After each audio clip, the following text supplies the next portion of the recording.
Hey guys, welcome back to my YouTube. If you're a returning subscriber, thank you so much for coming back. And if you're new here, kindly hit the subscription button so that you're notified anytime a new video goes up. And today I'm having a guest, a gorgeous, beautiful friend of mine. Introduce yourself. My name is Lavina and I'm Leah's friend from way back. Way back. Today, I'm so happy to be here and to have a conversation with her. Yeah. Thank you. Okay, so today we'll be talking about what we wish we knew earlier in life. Yeah, and in relationships. Yeah. So to start with, I have a question for you. I want to jumpstart you. The question is, what will you tell your teenage self right now? What advice will you give to your teenage self? Yeah. A lot of things really, because I would tell myself it's not that serious, and life moves on. There's life after high school, there's life after college, so it doesn't stop there. Yeah, I think that's what I would tell. That's a nice one. So on my side, what I'll tell to my teenage self is it does get better. You know, like when you're a teenager, most of part of it you are in high school. Yeah. So I tell myself, and you are relating with different social classes. Yeah. So I tell myself, everything you wish for, you can work towards it and get it. Yeah. It doesn't matter if you didn't have it In back high then. school. Yeah. So that's it. So we can start. Yeah. That So- was a nice one. That was a nice one. Okay, so on the first point of what I wish I knew earlier in life is not to worry about what other people think. Yeah, so and also not everyone has to like you. When you constantly worried about what other people think, you become their prisoner, and again you can't achieve everything you need to achieve because you always want to impress people. Okay. Yeah, so that's my point. As for me, I would prioritize myself more, and it's almost the same thing as yours. I would try not to be a people's pleaser as much, Yeah. and I would be more aware about myself, Okay. the people I interact with, and the people I allow into my space. Oh. Yeah, I would be very, very much aware and conscious about that. Wow. So my next point is it's not about schools and grades only. Your grades matter less than you think, and also you need more skills than you need certificates. Because nowadays everything is on the internet. So whatever you need to learn, you can learn it on the internet. Well, good grades are still important, but if you don't get good grades in school, don't beat yourself so much. You can still make it with no good grades, with the skills. Yeah, just to add on that, I feel like back then in high school we were pressured to think like KCSE or KCPE is everything. If you fail KCPE, that's the end of the road. Yeah. But then in the real world, it's more important to have skills rather than a good certificate. It's just like an entry point to high school and to uni. But it's not like the overall how do you call it? Overall measure of success. Yeah. So you can work on your skills more as you work on your grades. So my point, my second point is I wish I knew that beauty standards change over time. Yeah, when I was younger, I used to beat myself up to meet certain levels, like try and be bigger, try and be in a certain shape. I didn't really know that it never stops. It evolves. It evolves. It's a process that, and it depends on the people you meet, the people you surround yourself with. They determine what beauty is. So it doesn't matter. It's all on you to love yourself first. Oh, that's a nice one. Yeah. On my next point is spend more and spend on fewer things. This point talks about quality over quantity. When you spend more on fewer things, like you become more productive. Let's say you plan your day with a few things to accomplish on. That means you're going to be more productive on the fewer things than having a lot of things to work on that is going to overwhelm you and you want to be productive. Oh, yeah. That's it. That is to me like more like being more financially aware on spending. On spending too. Yeah. That one is, I wish I knew that as well. So my next point is I wish I knew that we will never be the age we were in our teenage life again. We would have lived like, you are never going to be 16 again. You're never going to be 17 again. So it's okay to act 17 when you're 17. Wow, that's a nice word. Yeah, it's okay to do things 17-year-olds do, rather than rushing to be older so that people can say, oh, she's more mature, oh, she's more this and that. Yeah, so concerning relationships, the number one thing I wish I knew earlier is relationships in my teenage life, or rather earlier on, is not the most important thing. There are a lot of more important things to do and to focus on other than relationships.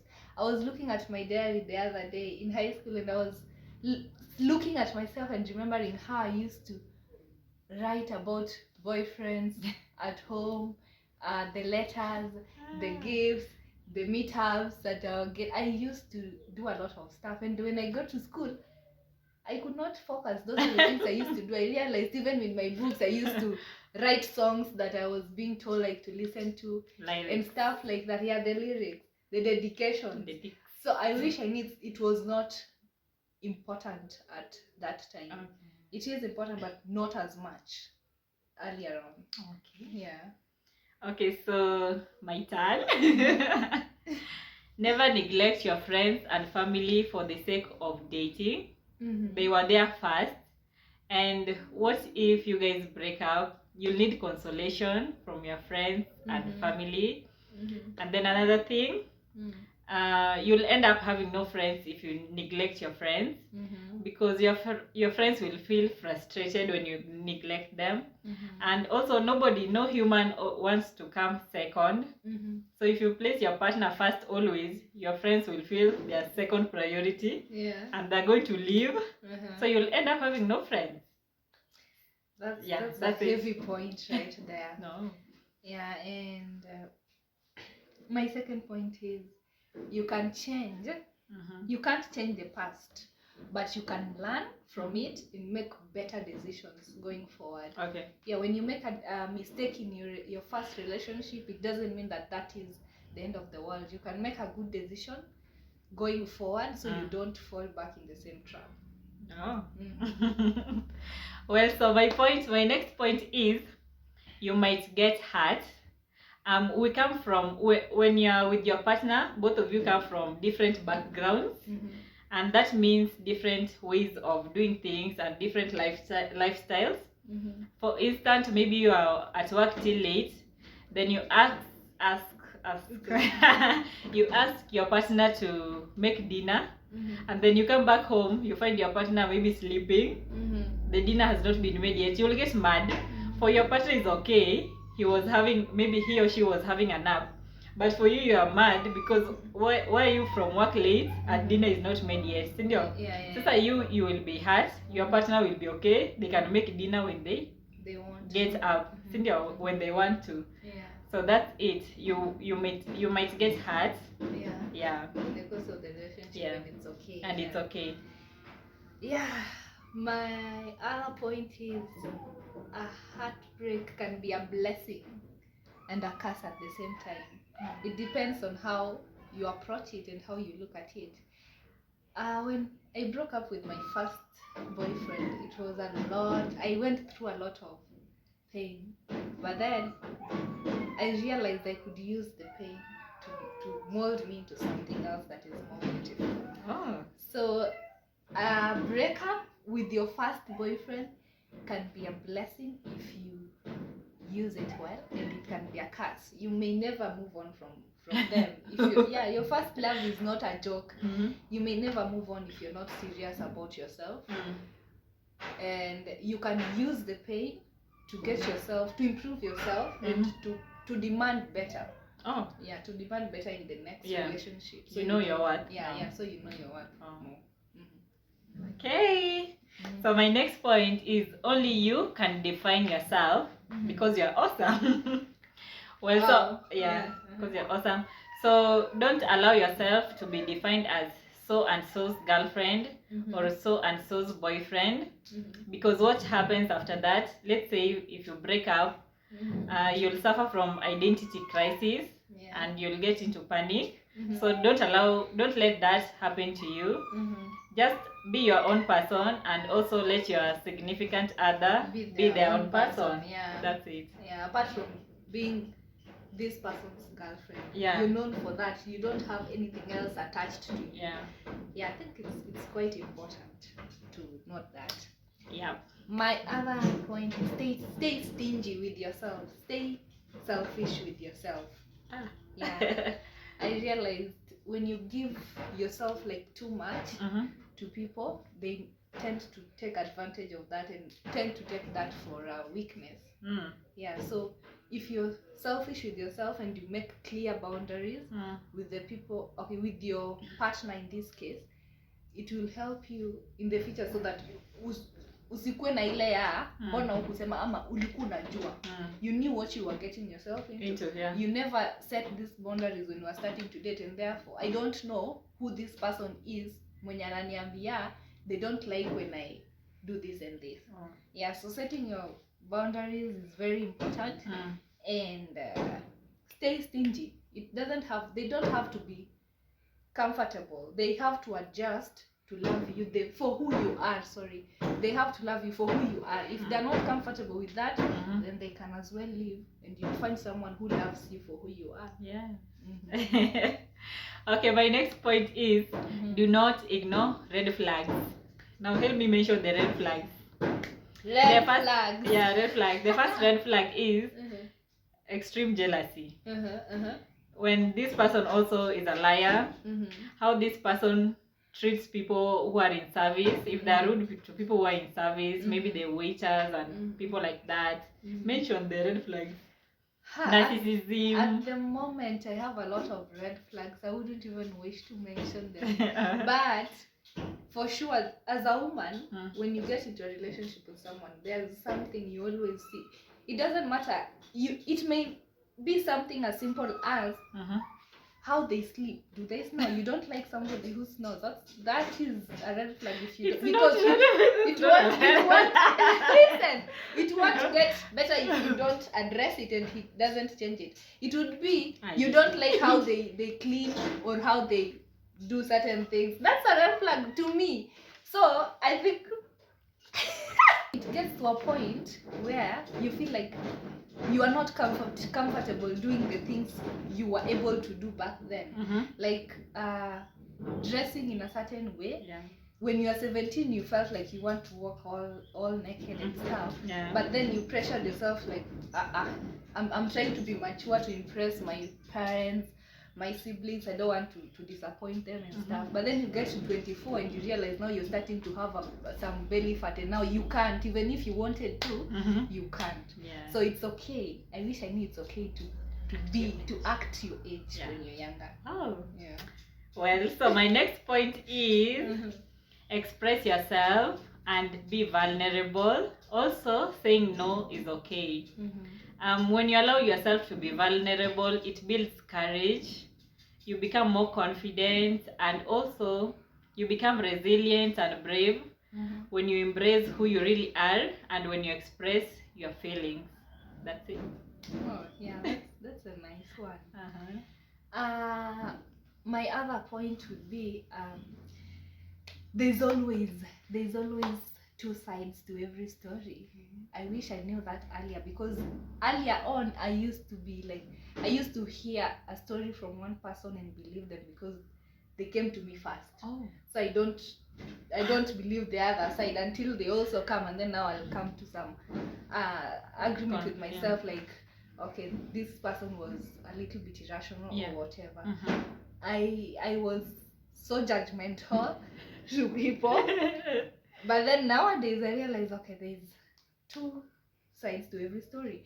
I remember I even lost some friends along the way because I just didn't listen to their side. And then I come to realize, okay, so the person I listened to, they were just painting themselves white, when in real sense they are the problem.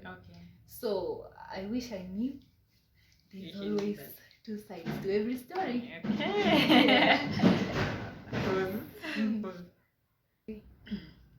Okay, so my next point is take risk, and it's okay to make mistakes and fail.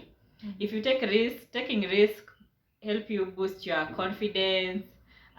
You become brave, and then you're able to do other stuff because now you know that you've done it before, you've tried it before, and you can do it again and even better. Also, taking risk is a way of being successful. That's it. It's a lot that you can't get to certain points without making mistakes. It's an important thing I wish I knew. And anyone watching this who is younger than us, just know it's important to make mistakes. That's how we learn. So my point, the next thing I wish I knew earlier is the value in networking. The value in networking and the value in quality friendship. The people you surround yourself with in your teenage life, they tend to shape the kind of person you will be. And also, if they're mediocre people, then you'll end up being mediocre. But then if they're serious people who have dreams and same visions as you, then you'll have created your network earlier on in life rather than later on in life. So I wish I knew about the value in networking so I could make more. My friends are quality. I'm not saying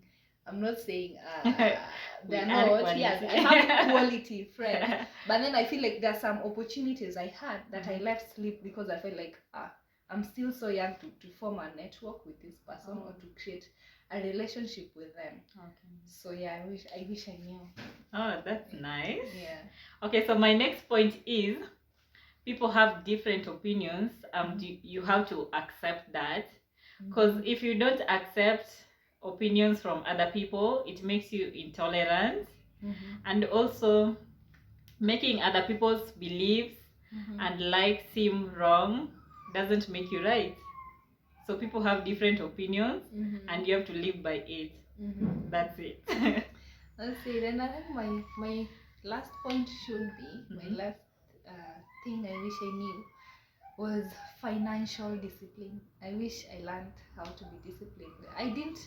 I wasn't subjected to much growing up. You know that. Me too. And financial discipline is a habit. It's a routine you develop from a younger age. It doesn't matter if you're being given 30,000 G's for pocket money or 1,000 bob.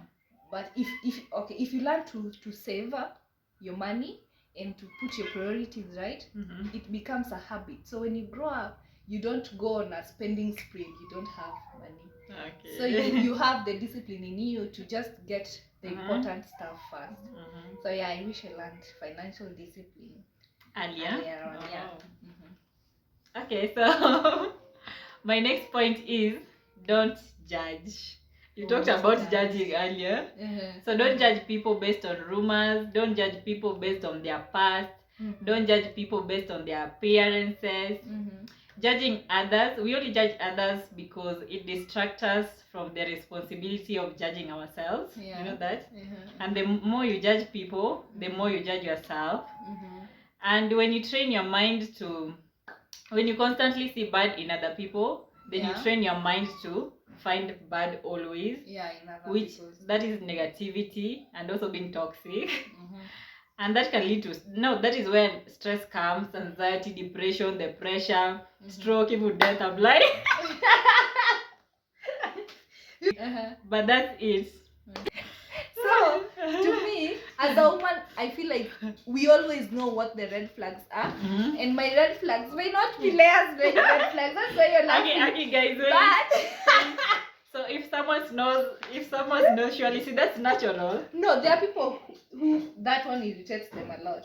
I can handle snoring, but then I've heard a lot of people who say, no, if you snore, first of all, that's a big turn off. I was watching... It's a turn off, not a red flag. Okay. Oh, yeah. I missed it. Oh, that's but then, I was mixing that up. But then, for red flags, I think it's the same concept.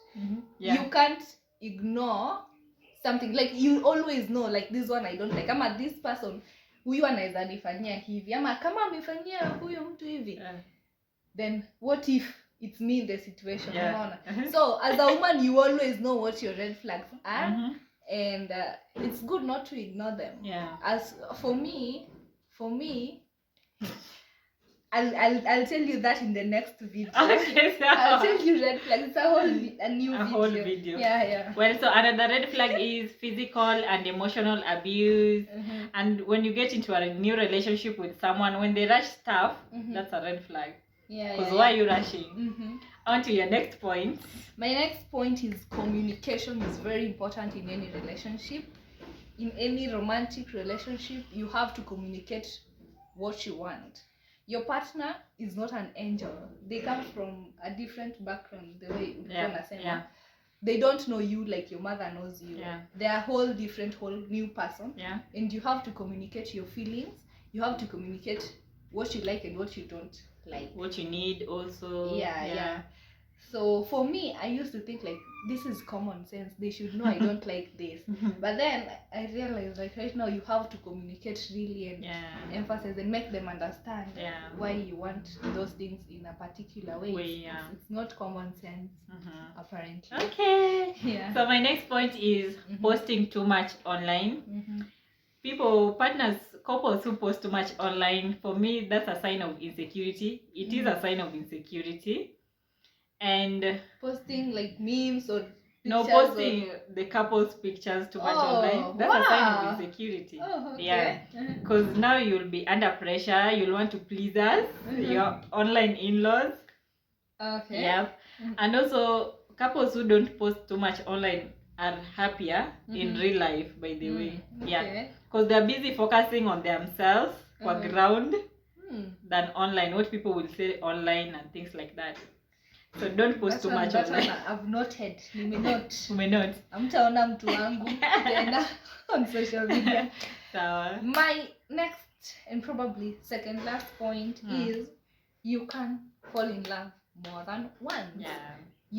Your first love is the end of the world. There are a lot of ends of the world people who nje when you meet and you'll be like, oh my very god, awesome, awesome. I made the right decision to leave.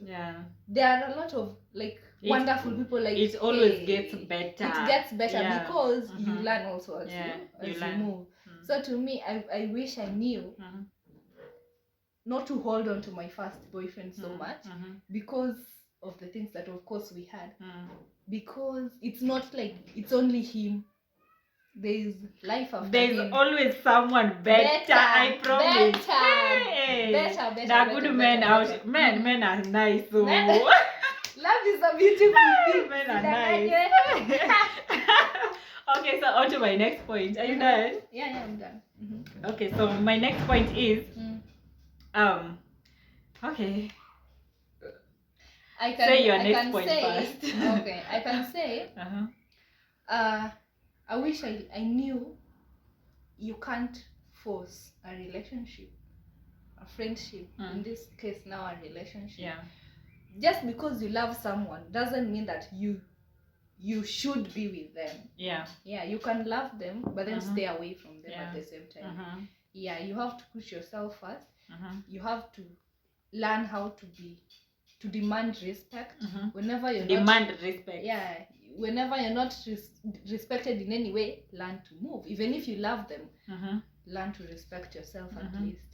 So for me, my deal breaker and my last point would be you can't force it. If there's no respect, there's no love, just walk away. Go run always.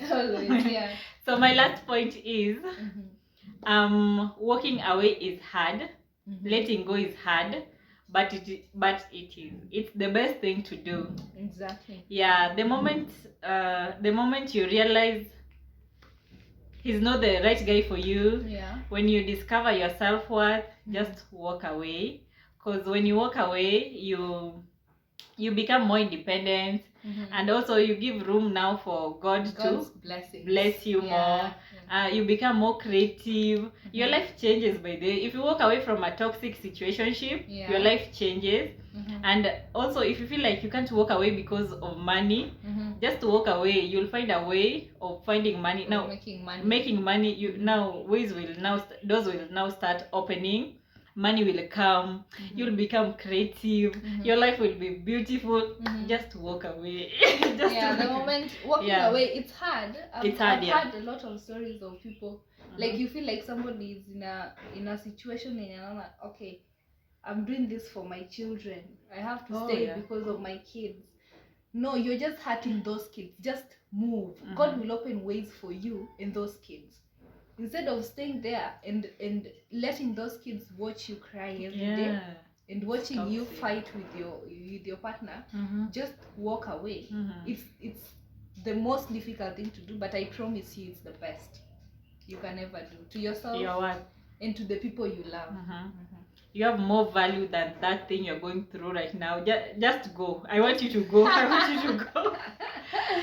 Your value, your worth, just walk away. It becomes better with time, and everything will be beautiful. Yeah, so do you have anything else to say? Nothing much. Thank you so much for having me in your show. We want to have you again. Come back again. For sure, I will. Sour. Thank you so much. Bye. So guys, hope you enjoyed watching our video. For me, it was so much fun. I'd do it over and over again because she's here, because of her. So thank you so much for watching my video. Hope you enjoyed. Be sure to subscribe. Just 10 more people to 1,000 subscribers. Yeah, please. Kindly check if you've subscribed. Please. It's free. It's free, by the way. Anyone who's watching this and you've not subscribed, please, your one subscription is going to mean a lot to us. Just to make a difference. Subscribe. And also you can comment down below if you'd like to see me again. Definitely. And what you'd want to know and learn from us. So, thank you so much for watching. So see you on my next video. Bye.